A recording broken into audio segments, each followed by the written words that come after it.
All right, lesson 40 of A Course in Miracles. I am blessed as a son of God. I am blessed as a son of God. Paragraph 1. Today we will begin to assert some of the happy things to which you are entitled, being what you are. No long practice periods are required today, but very frequent short ones are necessary. Once every 10 minutes would be highly desirable, and you are urged to attempt this schedule and to adhere to it whenever possible. If you forget, try again. If there are long interruptions, try again. Whenever you remember, try again. Paragraph 2. You need not close your eyes for the exercise periods, although you will probably find it more helpful if you do. However, you may be in a number of situations during the day when closing your eyes would not be feasible. Do not miss a practice period because of this. You can practice quite well under any circumstances if you really want to. Paragraph 3. Today's exercises take little time and no effort.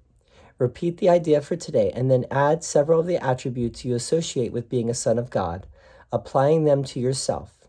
One practice period might, for example, consist of the following.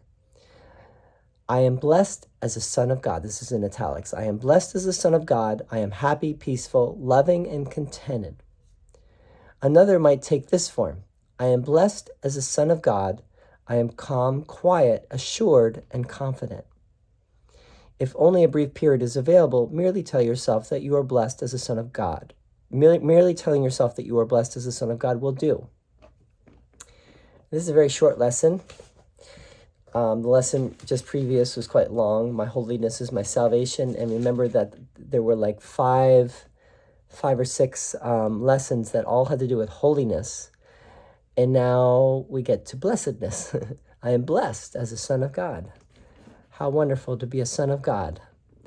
So let's read through it once again, paragraph by paragraph. We'll talk a little bit. Today, paragraph 1, today we will begin to assert some of the happy things to which you are entitled, being what you are. No long practice periods are required today, but very frequent short ones are necessary. So this is one of the first in a while where you don't do long practice periods. You just do this throughout the day.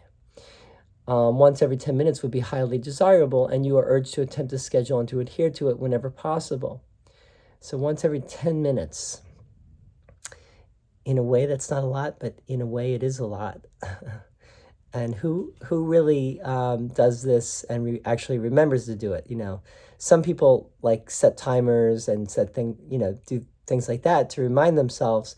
But that kind of, in a way, that kind of defeats the purpose of this.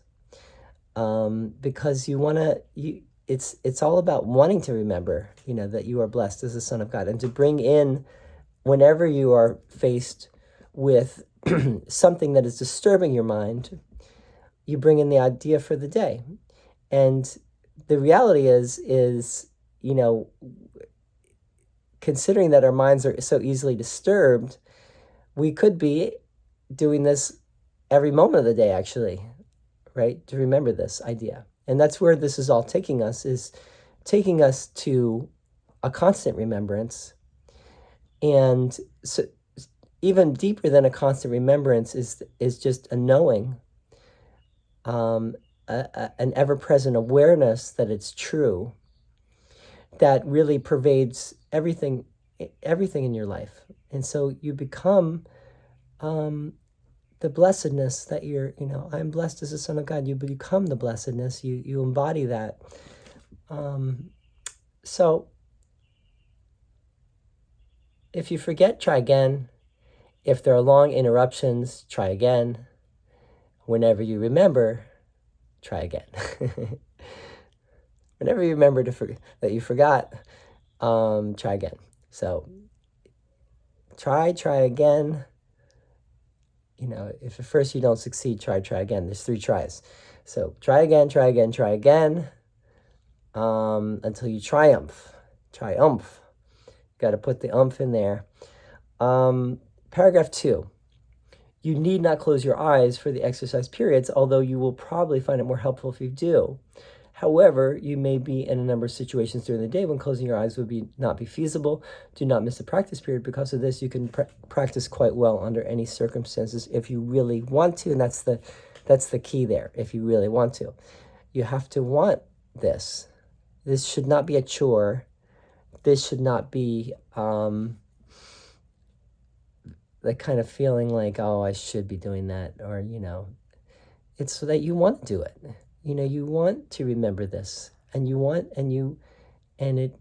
it feels right to you, and it feels like something, a long lost friend that you lost, and now you found again, right? And that's what the Course is. It's a long lost friend. Like, oh, right, I want to be doing this. This is like home to me. This is the reminder that I need. All right, paragraph 3. Today's exercises take little time and no effort. Repeat the idea for today and then add several of the attributes you associate with being a son of God, applying them to yourself.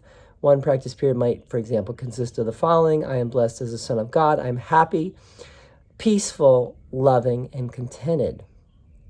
So this is almost like an affirmation, of all the things that you are and want to be more of. Happy, peaceful, loving, and contented. That's my true nature. Another might take this form: I am blessed as a son of God. I am calm, quiet, assured, and confident. Calm, quiet, assured, and confident. If only a brief period is available, merely telling yourself that you are blessed as a son of God will do. If you don't have that much time, you just say, I am blessed. You think to yourself, I am blessed as a son of God. How wonderful it is to be a son of God, right? How wonderful it is to be the holy Son of God, the light of the world, the salvation of the world. Well, we're kind of not there yet, but we're getting there. With these lessons. One of them is I am the light of the world, right? I came for the salvation of the world, etc. Right now, you're just reminding yourself of all that you know that you really are, all that you want to be more of, and you're just reminding yourself. These exercises take little time and no effort. They really don't take much effort, or they needn't take much effort. Again, you want to do these things. You want to do the lesson. That's what it's all about. If you don't want to do it, if it's a chore, if it's a bother, if it's a nuisance, then why are you doing it? And maybe you could do something else. Maybe doing something you love and feeling good in that way. Sometimes when I started on this path years and years ago, I thought to myself, well, what about people that are not consciously on a path, but they seem to be very happy, they seem to be very well adjusted, they seem to be very calm, they seem to be very together. Let me give you an example. I was listening to an interview with Jeff Beck. If you watch, in the interview, Jeff Beck was very funny. He was so cool, and he interspersed the interview with him playing just brilliant renditions of different songs that he's done over the years, some other people's songs too. And then someone asked him a question about confidence at the very end, and he's like, "Oh yeah, I struggle with that as much as anybody. I mean, I didn't really believe him, actually, but there's probably some truth to it. But going in front of thousands of people and playing and being expected to play note for note and not miss a note and not fuck up, and excuse my French there, but it's challenging and it must be kind of nerve-wracking, I would think, to be at that level and to be on stage in front of your peers. It doesn't matter, people that don't know music, maybe it doesn't matter so much because they don't know the difference, but you got people that know music and, are judging you. and that's like, I'm a yoga teacher, and that's the fear of many yoga teachers is, you don't care so much people that don't know yoga, but if another yoga teacher comes in the room and you're teaching, it's a little bit of, you start to get nervous because, someone is there who can see through your lack of doing your own work. So anyway, my point was there that someone like Jeff Beck, let's take a great guitarist, for example, maybe he doesn't need to do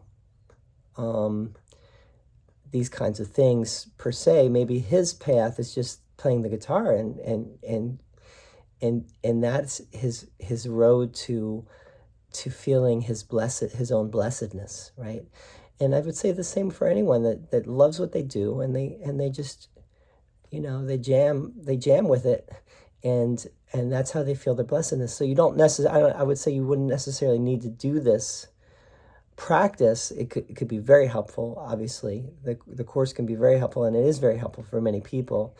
And it goes deeper than just being good at whatever you do and enjoying whatever you do. I think it's, this is a deep spiritual quest, but as far as like being